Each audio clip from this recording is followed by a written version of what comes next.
Hey everybody, welcome to our Valentine's Day edition of our client celebration call. So I'm really excited that you are all here and very excited to listen to the special stories of who is going to be speaking to us today. So let me get our picture here and I'm going to scroll down to who. Cole, I'm going to have you talk first. Oh, lucky me. Look at you. You look amazing. Look at that. Look at that cute image. There she is. Okay. So, Marie, would you introduce Cole? Because you know her better than I do because she's kind of sort of your client. Sure. She's actually a client of one of my other coaches on my team, Annette Martin. She is a co-worker of Annette's, and I'll let her tell the story. But she has recently started coaching, so that's actually how I got to know Cole a little bit. Now she's kind of helping the people in her world, which is really super fun. So I'm really excited that she said yes, because she's not, she's not like me, like ready to talk at a drop of a hat. So, but she's coming along and she's getting better at it. So we'll let her go ahead and tell us what she knows and what's going on and what's so fabulous about the program. Take it away, Cole. Hi, everyone. My name's Cole. I started this program back on September 1st, and I've lost 35 pounds. I started this program because as you can see in the picture, I have a 2-year-old, and I never got rid of my baby weight. I was so unhappy with myself and the way I looked. So I knew Annette from work, and I saw what she was doing, and she told me all about the program, and I was like, please tell me more. So I started September 1st. I lost 35 pounds, and I just couldn't have done it without this program. I've never lost this type of weight. I've always been like an in and out dieter and would lose 1 or 2 pounds. Then I'd get discouraged. And with this program, I've never been this small, and it just changed my life. And now that I'm a coach, I just like helping other people and listening to their stories and, helping them to get to where I am. And it's just been such a joy. What do you think was the main reason why you decided to become a coach? Actually, my main reason to that I became a coach was to keep helping myself to stick to my new healthy lifestyle. I'm one of those people that's really nervous about getting back to old habits. And with this program, I feel like I won't do that because I have such a good support group around me. And I wanted to be able to give that support to others that feel discouraged very easily. So that was one of my main reasons why I became a coach. Does anybody have any questions for Cole? Look, everybody's so quiet and well. I don't have a question, but I got to say something. Congratulations. Thank you. I mean, you look amazing. Thank you. I feel amazing. It shows. It sounds in your voice. I mean, 35 pounds is significant. And honestly, Marie, when I see that picture, it almost brings tears to my eyes. Really, it does. It's just so rewarding. I'm just so happy, honestly. You can tell in your smile, you look like look how much younger you look, and you weren't that old before. 27. I'm only 27. Oh, she's a baby. I was just going to say, she's a baby. But we're so glad you joined the family, and it's funny, that's one of the comments that I hear the most often from people is like that I posted not very long ago, before and after, and it was only, I think it was 4 weeks into the program, and somebody said, is that the same person? Because she'd only lost like about 14 pounds or something. Yeah. But the difference in her face was amazing. Yes, that's where most people saw my first weight loss was in my face. Yeah. Very cool. Well, thank you so much. I know it's 3 hours later where you are, so we appreciate you coming on. And if you got yes. Thank you so much for having me and asking me to do this. No, we're excited you're here, and thanks for joining the team. It'll help get more people healthy. Yes. Very cool. All right. Okay, so I'm going to move on to, hold on a second here. Let's move on and back out of this screen here. Let's go to Marie's picture. Hold on a second. There. Okay, so this is my friend Marie. And Marie, tell us your story. Okay, so my weight loss story.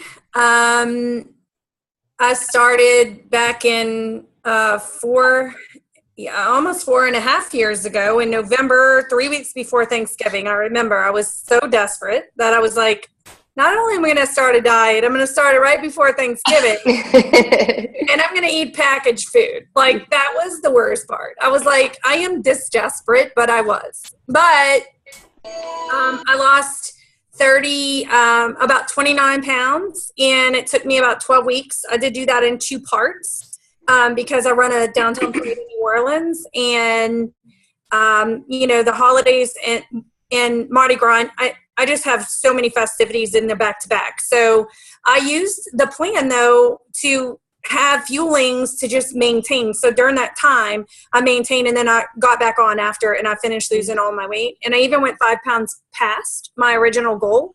Because, at first we make a goal that we think we can achieve, and we really can go wherever we want to go. So that's kind of my story. And then right after I finished losing my weight, I became a coach. And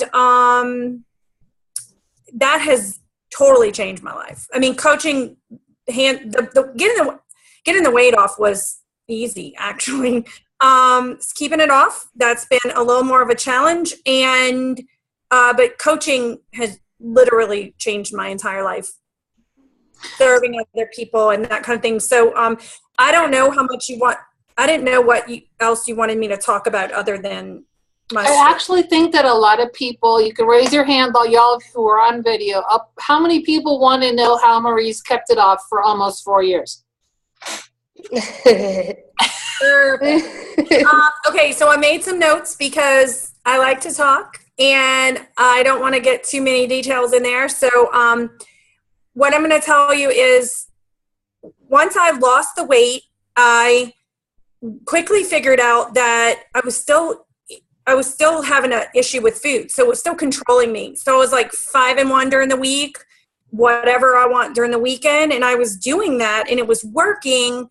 But I internally, when I first started wanting to lose weight, I thought that the weight was the problem, and the weight wasn't the problem. It was my food addiction, and that's my experience.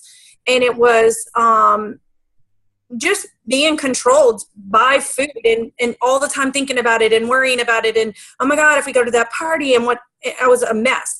So I was using the 5 and 1 to kind of jump on and off and keep myself where I needed to be, except for if we had an event during the week. Well, now the 2 pounds became 4 pounds. And now the 5 and 1, you can only do that so much and keep it down. And then you just creep up and creep up. I never went that far because I started coaching by this point, and I'm like, I'm not going back. Like, it's just not happening. I don't care what I have to do. I'm not going back. So I don't know why I make that decision. It's probably the same reason I didn't weigh a whole lot more, because I would get to a certain weight and find some diet to make it go away. And then I find a new diet. So it's probably the same idea. So what I did was, though, I started pulling on some of my old counseling and things that I had done for other issues in my life, and really started looking into a few things that I could recommend to people because, your coach is here to help you learn the program, do the program, get the weight off. I didn't do transition, huge, big problem. I didn't do transition, and I didn't go into maintenance. I played around and did what I wanted. And so that can be a deal breaker for people. But besides that, the underlying issues of why we gained the weight, why we yo-yoed all our whole life, your coach is not responsible for that. They cannot get to that, nor should they, nor should any of you if you're coaches. However, what I did was looked first at, I kind of started doing this thing online about SelfCompassion. And one of the things about that is what I put together was like, if you're growing up, when you're growing up and you have some teacher or something who you really wanted to work hard for. That teacher, raise your hand if that teacher treated you badly. Like, get your work done, do more. You need to make better than that. Those people did not motivate us, right? Who motivated us? The people who loved us, who understood us, who, treated us like we mattered. And then you would like work harder for those people. And I mean, a teacher, a parent, it could have been a coworker, a friend, a grandparent, whatever. So when I started looking into the self-compassion thing and really going, well, what am I doing to me? Because I was the one going, I can't believe you gained 3 pounds back. I was so mean to myself. And I was the culprit. So when I started learning to be compassionate with myself, then I started learning to do the things that were self-compassionate, that were loving to me. And gorging on fried food, because, I live in New Orleans, that's not loving. I did not feel good the next day. I felt, 1, like a failure, and 2, like sick. Like your body can't tolerate that anymore when you clean it all up, right? And so I looked at that, and then there's a book called Women, Food, and God. It's not religious. It is unbelievably amazing for information.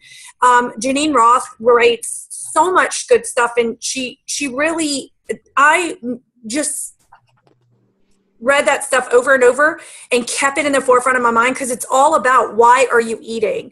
And so, sometimes we have this amazing plan, but the plan doesn't heal why we gained our weight. It helps us get it off, and it shows us how to do it after. But if you haven't addressed the issues, it's going to be hard to keep the weight off. You haven't, there's a reason why it was a problem to begin with. Unless I have a lot of clients who are just menopausal, postmenopausal. They never had a problem. They don't have a problem with food. They do excellent on the program because they don't care that much. They just need to know what to eat, But those of us who've had a serious lifetime problem, it's a different story.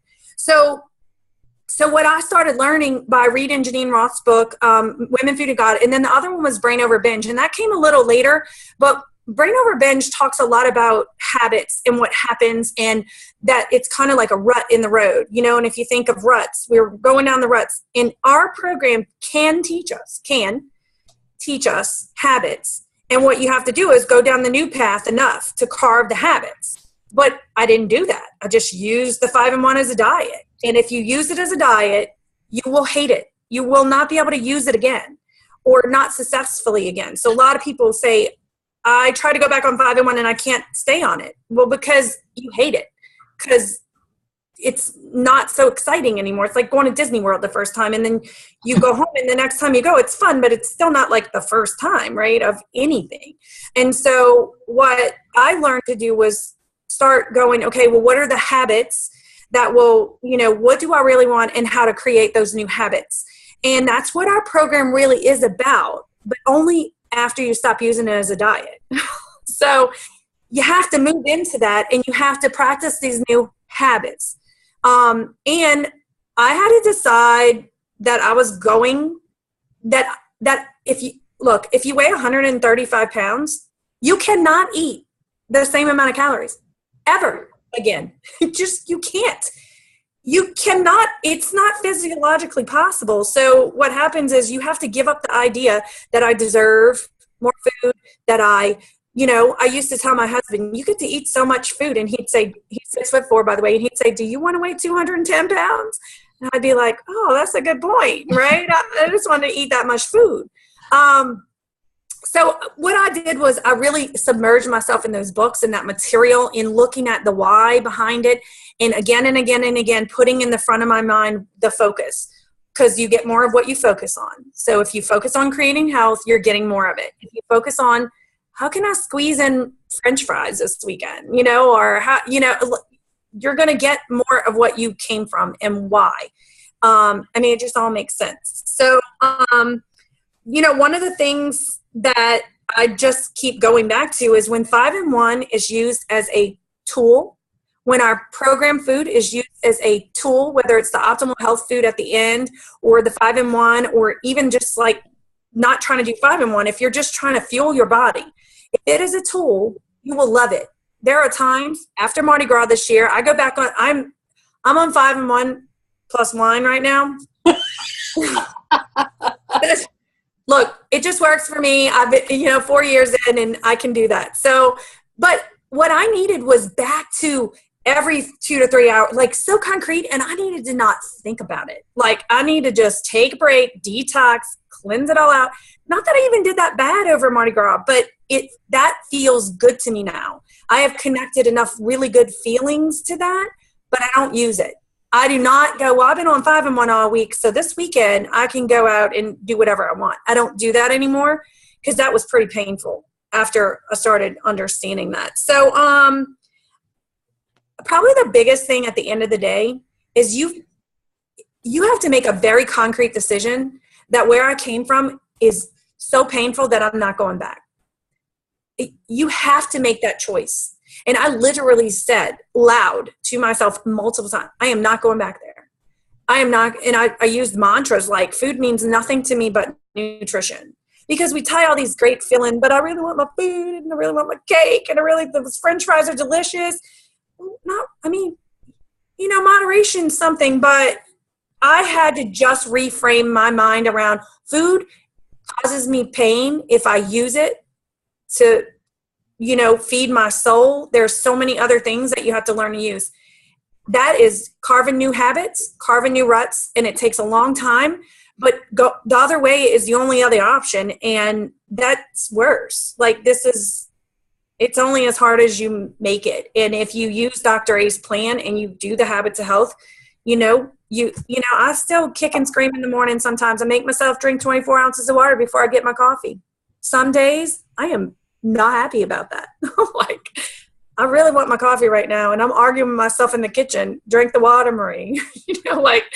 But it's a habit that I'm not going back. And so I think it at some point becomes just a decision. And when it becomes a concrete decision, like if the doctor said you're going to die in a year if you eat chocolate again, you would not have a hard time not eating chocolate. Right. Okay. So my thing is I'm not going back there, and it's painful if I do. So I'm going to do the things that I know work to keep me on track and to keep me in my new ruts, because the old ruts don't go away. They're pretty easy to get back to for a long time. But 4 years later, not so difficult to not go back. Like I'm getting to where I'm like, I don't even think about ordering a bun with my burger. I don't even want the bun anymore. The meat tastes way better than the bun anyways. So, it's just those kinds of things. So that's what I've done. I've worked pretty hard and done a lot of internal work and read a lot and reiterated a lot. And I've talked to a lot of people and then I feel like now I bring that to my clients. So guess what? I learn it as I teach it. I'm saying what I'm saying to y'all, to my clients, every single one of them that'll get on the phone with me. They don't hear all this long, big story, but they hear bits and pieces as they're going through it. And I'm like, what do you want? What do you want? What's the value? Are the fries or the pizza worth it to go back there? Because if it is, then that's where you're headed. If it's not, then you got to choose something else. And I live in the seafood city, so rolled fish and, my splurge now is like cream spinach, I splurge on that. I'm like, ooh, I went off, that's my splurge, not a big half a loaf of French bread with butter, or whatever. So I hope that helps somebody. I think so. One of the things that I remember that you and I have talked about before was that I remember you talking about making each next meal a mini lean and green. Can you talk about that a little bit? Well, when I'm not trying to do 5-in-1 or 4-in-2, or I'm kind of good to go and I'm not trying to clean anything up, I really use the 5-in-1 as my base. Like, so I'm putting a carb and a protein together. And it's kind of cool because, our meals have about 15 grams of carbs in them. So if you go off of that and you go, well, what if I ate a half a lean and green type? But then, at the point that you're in maintenance, quinoa might have, for a quarter cup, might have, 10, and then your broccoli and all. So you can still stay within that range, but you can have more because you have to fuel your body more because you're moving more and you're not in fat burn. But you can still stay within that, say, 15 to 25 range for each of your meals. And some of them are going to be lower, right? Because if you just have a MetaFast meal, then it would be 15 or something like that. So I've just really used that. And there's so many things, you know, like I shred cauliflower and keep it in my fridge and use it as rice. I really use cauliflower as rice. Raw. I just throw it in a bowl, put the stuff on top, throw it in the microwave. Done. I hate to cook. I just mix up some stuff and throw some salt and pepper or we have Tony's here, which is Tony Shashery's, which is a really good, you know, local seasoning. Riley, come here. Yeah, so lean and green type things, that's my brain goes to what could be comparable to a lean and green type thing. And I do that most of the time. Most of the time. If we go to dinner, we go out a lot, that's when I do my splurging, when I'm out and it's more of a event. But if I'm home, I'm eating like rotisserie chicken and I like hot food and I like seasoned salt and pepper type food. So to me, it's like, why would I not eat this? You know, like it's easy. Yeah. Or it can be. Does that answer your question? It does. Anybody else have any questions for Marie? And I've muted everybody so that we have a good audio quality. Oh, this lady, Barbara, looks like she's talking. Hold on. Hang on, Barbara. Let me unmute you. Okay, go ahead, Barbara. I want to know what's wrong with having coffee first. Oh, that's a great question. Do. That's a great question. So anything I say here is what's worked for me. It does not mean if you don't do it that way, that it's right or wrong. What I habitually would do is start with my coffee. Well, and I start with self-care in the morning because now that I'm a health coach, I work from home. So I like journal and read some personal development stuff and do some meditation on. Well, that might last 2 hours and I've had no water. So I kept doing that. And then it's 10 o'clock or 9 o'clock in the morning and I've had no water. And you know, a lot of research says that every organ in our body is functioning off of water. So if we give our bodies water first, we just hydrate everything and we process everything, including the coffee in our first meal. We're going to process it better if we had water first. And that's just me doing my own kind of research and understanding. So I kind of have a goal, 24 ounces before coffee. And then I try to have another 24 ounces by 10 and another 24 ounces by noon and another 24 by 2. Well, what happens is by 4 or 5, I've had that fourth bottle because I kind of get pushed back and, you know, use timers and things like that so that I don't get too far off. So to be very clear, there's nothing wrong with coffee first. It was what is the most healthy choice for me to make in the morning when I get out of bed. Yes. So I keep it by my bed and I go brush my teeth and do whatever and I'm like sucking on this water bottle, walking around, feeding the dogs. I emptied the dishwasher and I got the water bottle like literally hanging out my mouth. Those Camelback bottles are awesome. And I have good jaw muscles now. Marie, what's your favorite thing about health coaching? Oh, wow. Or top 3. Okay. My client success is humbling. It is humbling. You just gave me goosebumps saying that. Absolutely. To get a text message that somebody reached their goal or they lost 5 pounds and they're delighted or they're just so excited about it. It is humbling. It's like I'm a part of that every day. That is at the top. I know that I'd be on to the next best diet, whatever, had I not started coaching. So that has got to be right up there. Like I think that I maintain because I got very involved in the whole program. I don't know that I'd ever got into the habits of health had I not started coaching. I probably would have been one of those yes who said,